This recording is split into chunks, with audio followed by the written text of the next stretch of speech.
আমরা এসেছি তেঁতুলিয়ার শেষ সীমানায় কাঞ্চনজঙ্ঘা দেখতে।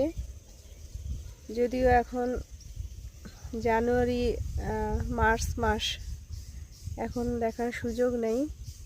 এবছরে নাকি 3 বার দেখা গেছে। এখান থেকেই কাঞ্চনজঙ্ঘা সৌন্দর্য উপভোগ করা যায়। আমরা আছি সেই বাংলোতে, এটা হচ্ছে এখানকার রিসোর্ট। এখানে এসে সবাই প্রাকৃতিক সৌন্দর্য উপভোগ করে এবং এখান থেকে কাঞ্চনজঙ্ঘার সৌন্দর্য উপভোগ করে।